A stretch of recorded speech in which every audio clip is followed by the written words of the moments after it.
My name's Eva, and I grew up in what you might call an ordinary family. But let me tell you, there was nothing ordinary about how things played out. From the day I was born, I was the second fiddle in my parents' orchestra. My older brother, Tom, was their golden child, the apple of their eye. They had big dreams for him. He was going to take over our family's Chinese porcelain business and make it big. Me? I was just there. Tom got all the attention, all the praise, all the newest gadgets. Latest iPhone? Tom had it. Newest gaming console? Tom's. Cool party invitation? Tom's going. Me? I was lucky if I got Tom's hand-me-downs or a babysitter for the night. Now, don't get me wrong, I didn't hate my parents or even Tom. I just didn't understand them. They were always trying to be something they weren't: richer, smarter, more important. It was all about appearances with them.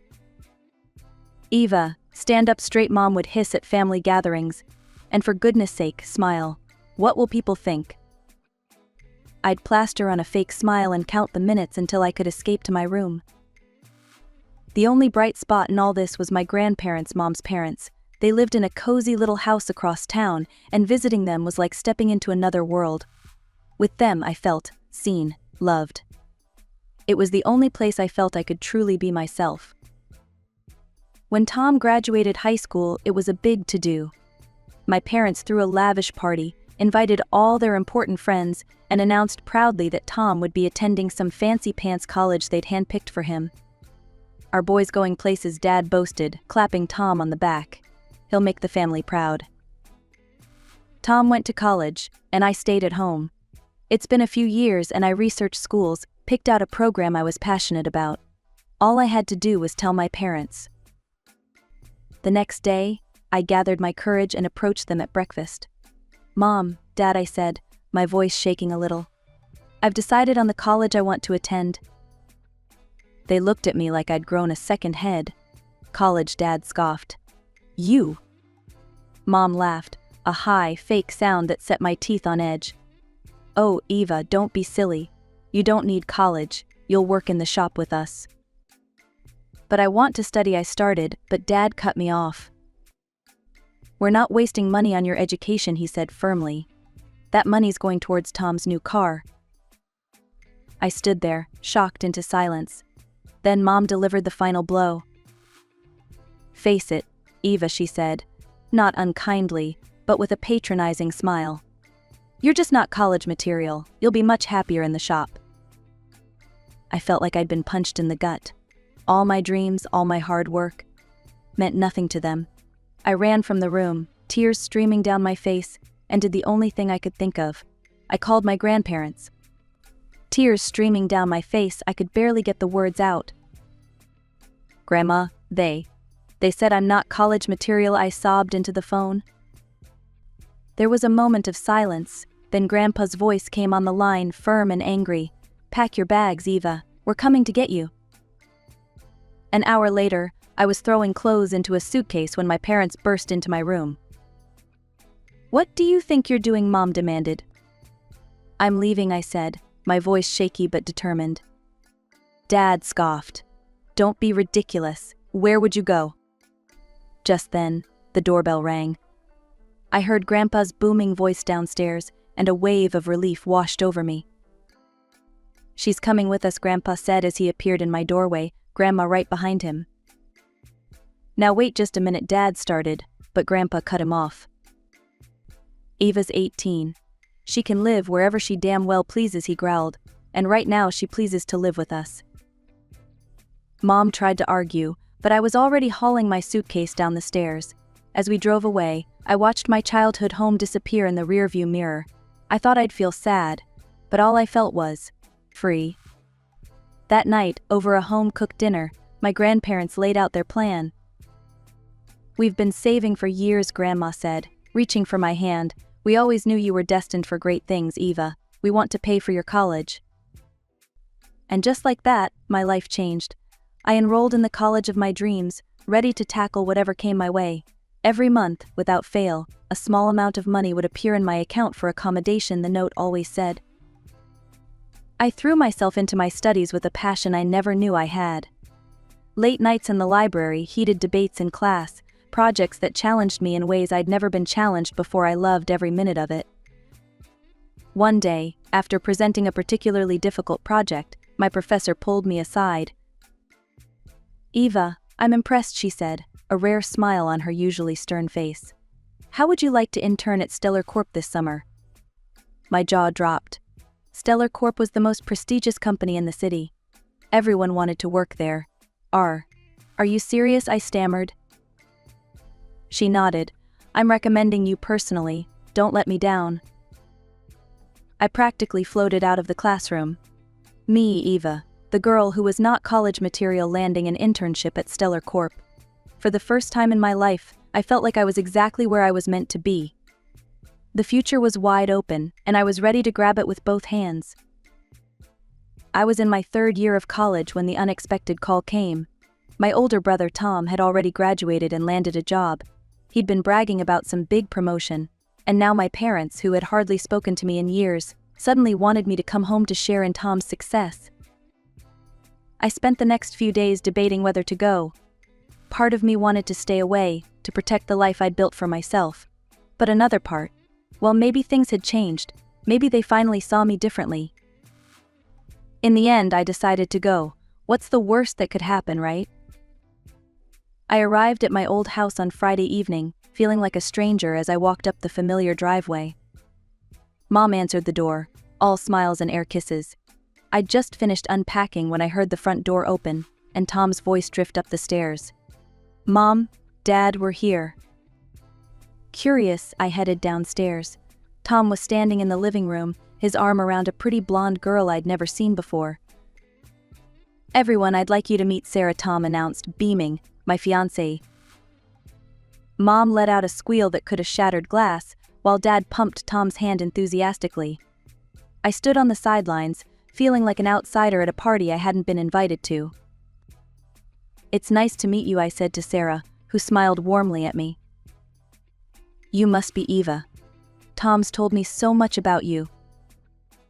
I doubted that, but I appreciated the effort. As we all sat down, the story came out. Tom and Sarah had been dating all through college, and now that they'd graduated, they'd decided to tie the knot. "So Sarah," Mom said, leaning forward eagerly, "tell us about your family. What do your parents do?" Sarah smiled. "Oh, they're in business. They own a chain of high-end boutiques across the country."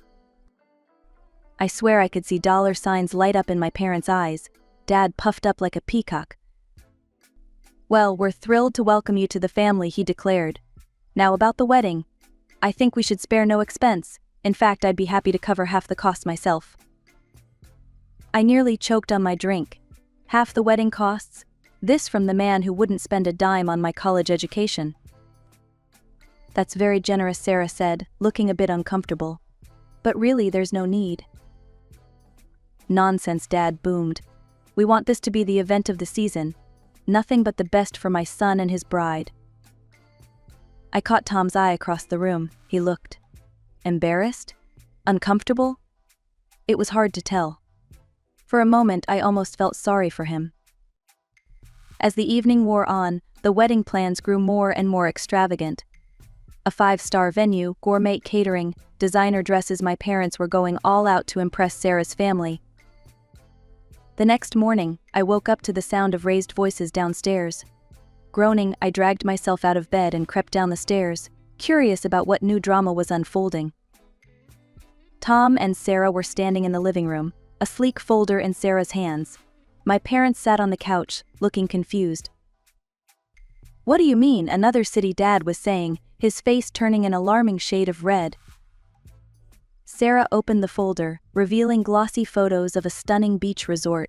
"We've always dreamed of a destination wedding," she explained, her voice excited. "Look at this place, it's perfect."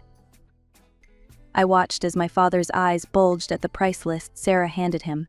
This is ridiculous," he spluttered. "It's 3 times what we discussed." "But Dad," Tom argued, "you said you wanted the best. This is the best." Dad stood up, his fists clenched.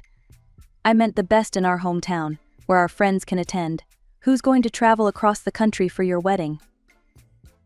Our friends will, Sarah said softly, looking hurt. The argument escalated quickly.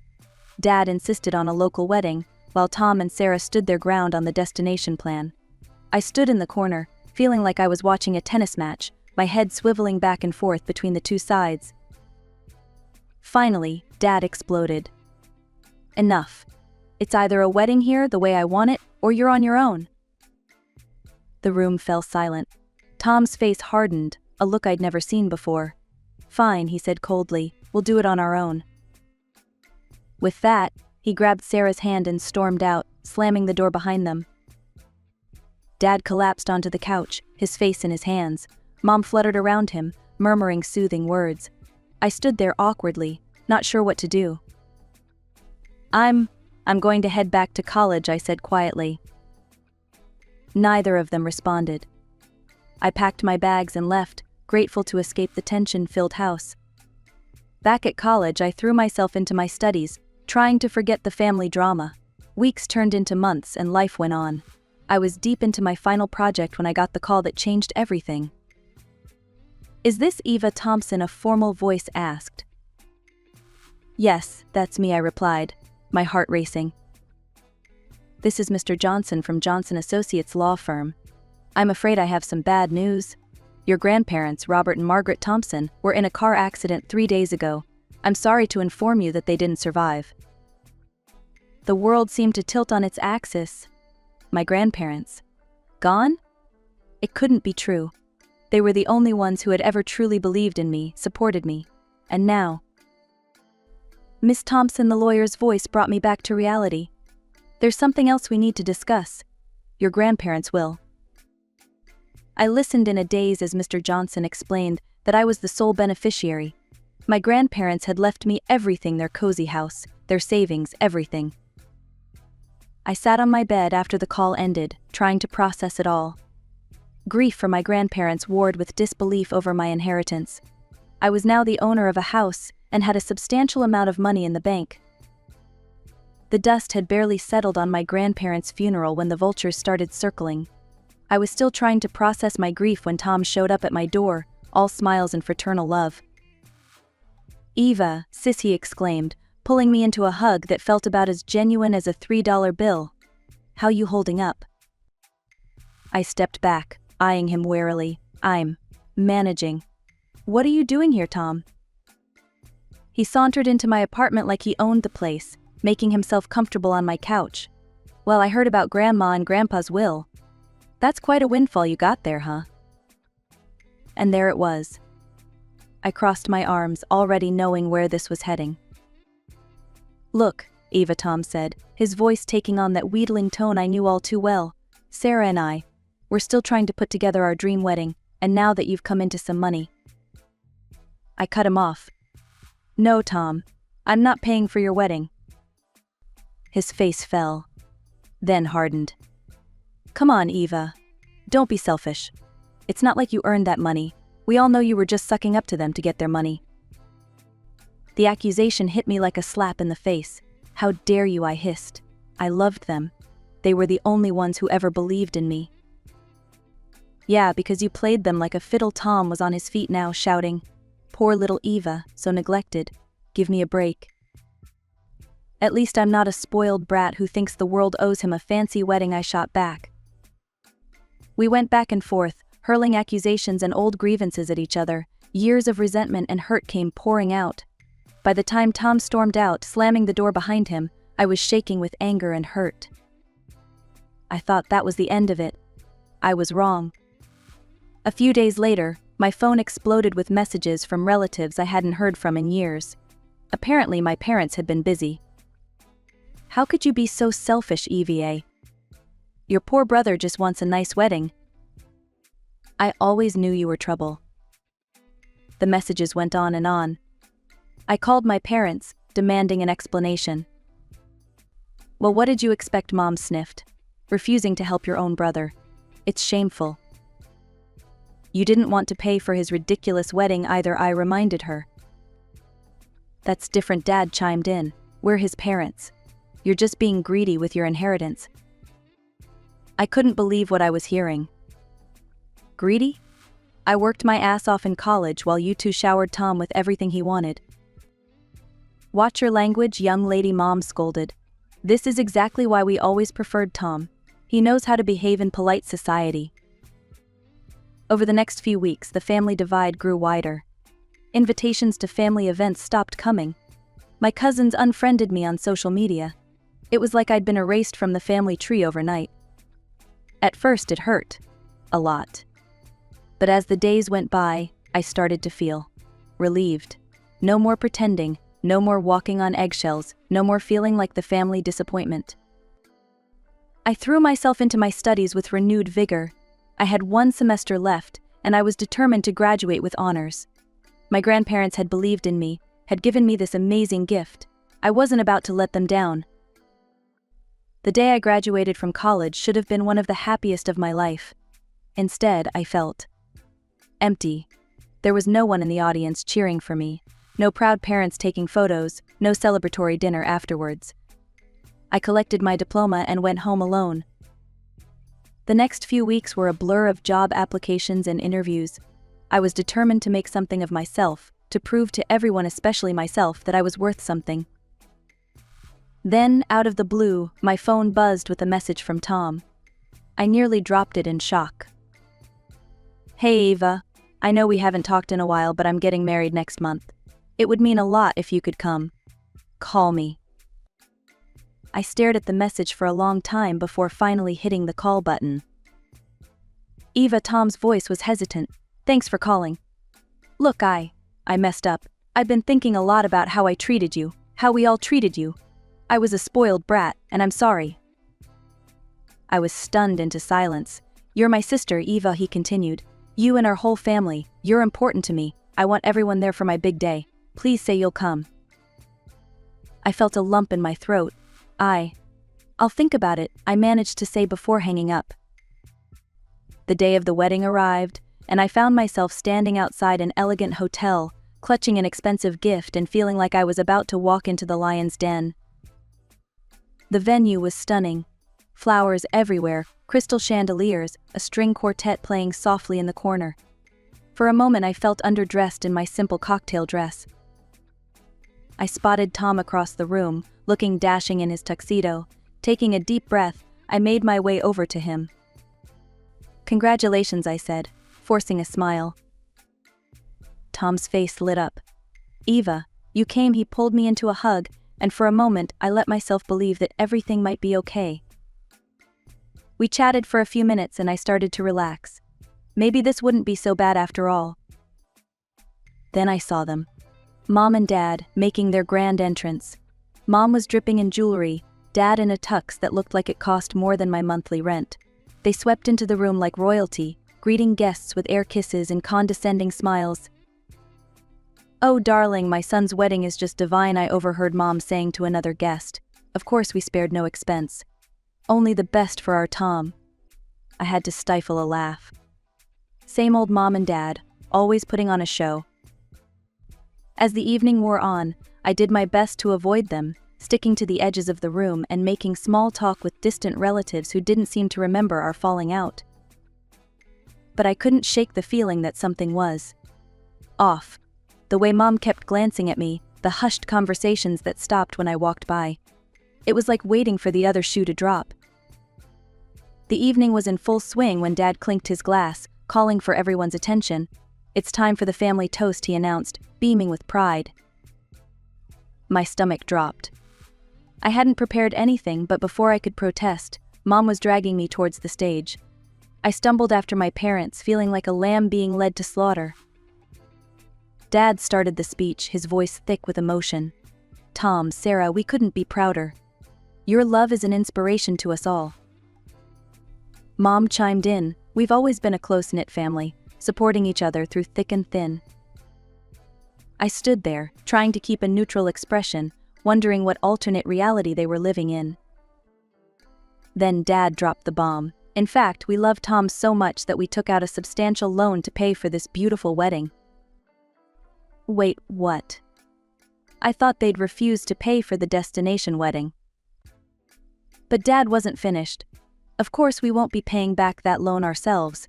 No, our wonderful daughter Eva has generously offered to cover it. The world seemed to tilt on its axis. I felt all the blood drain from my face as every eye in the room turned to me. What? I stammered, my voice echoing through the microphone. There must be some mistake. I never agreed to that. Mom's hand clamped down on my arm, her fingernails digging into my skin. Smile and agree, dear, she hissed through clenched teeth. But I was done playing along. I wrenched my arm free and stepped up to the microphone. I'm sorry, but this is the first I'm hearing about any loan. I never agreed to pay for Tom's wedding. The room erupted into shocked whispers. I saw Tom and Sarah exchanging panicked glances. Eva, darling, Mom said, her voice sickly sweet as she tried to salvage the situation. Don't be modest. We all know how generous you are with your inheritance. That was the last straw. Generous? You mean the inheritance you all tried to guilt me out of? The one you said I didn't deserve. Dad tried to grab the microphone, but I held on tight. I'm sorry, but I won't be paying for this wedding. I wasn't even consulted about it. You ungrateful little bastard, Dad snarled, forgetting the microphone was still on. His words echoed through the ballroom, causing several guests to gasp. Mom's carefully cultivated mask of politeness crumbled. We should have thrown you out on the street years ago. You're worthless, you hear me? Worthless. I stood there, shock and hurt warring inside me. Then, a calm settled over me.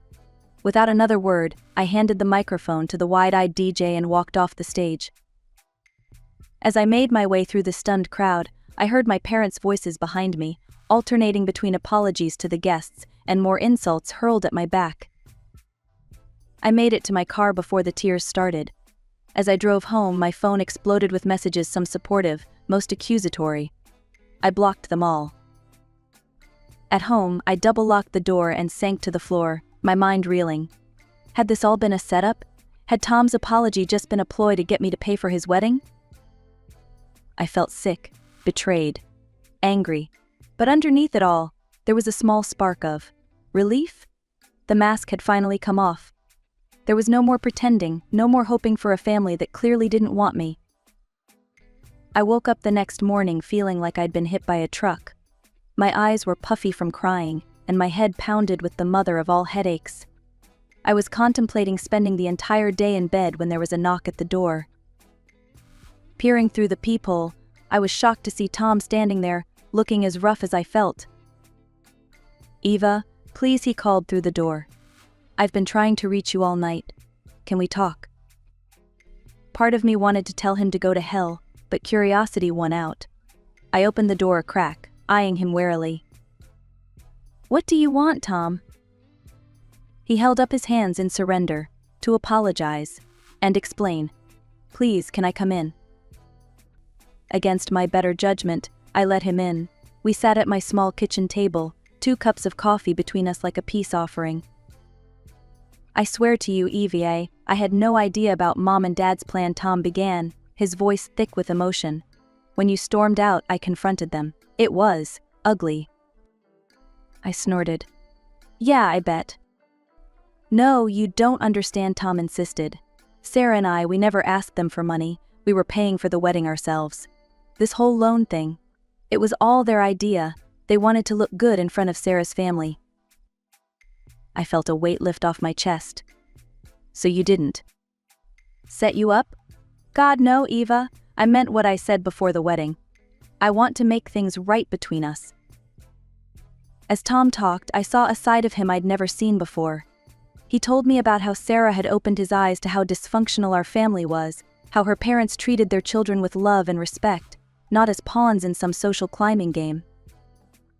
Sarah's parents are loaded, Tom said with a wry smile. But you'd never know it. They're the most down-to-earth people I've ever met. When they heard what happened, they offered to pay off Mom and Dad's loan. What? No, they can't do that, I protested. Tom held up a hand. Don't worry, I'm going to pay them back, every cent. But they wanted to do this for us, to give us a chance to start fresh without Mom and Dad's drama hanging over our heads. I felt tears welling up in my eyes, but for once they weren't tears of frustration or anger. So what now, I asked. Tom reached across the table and took my hand. Now we start over. As a real family. Sarah and I want you in our lives, Eva. No strings attached. We talked for hours, really talked, for what felt like the first time in our lives. By the time Tom left, I felt like I'd gotten my brother back. The next few months were a whirlwind. I landed a job at a marketing firm, throwing myself into work with a passion I never knew I had. Tom and Sarah became regular fixtures in my life, dropping by for dinner or movie nights. One sunny afternoon, Tom and Sarah showed up at my door with matching grins. "We have news," Sarah said, practically bouncing with excitement. "You're going to be an aunt." I squealed and pulled them both into a hug. As we celebrated, I couldn't help but marvel at how much had changed. Our parents tried to worm their way back into our lives when they heard about the baby, but Tom and I stood firm. We were done with their manipulation and drama. It wasn't easy, cutting them out, but we had each other now. And sometimes, the family you choose is stronger than the one you're born into.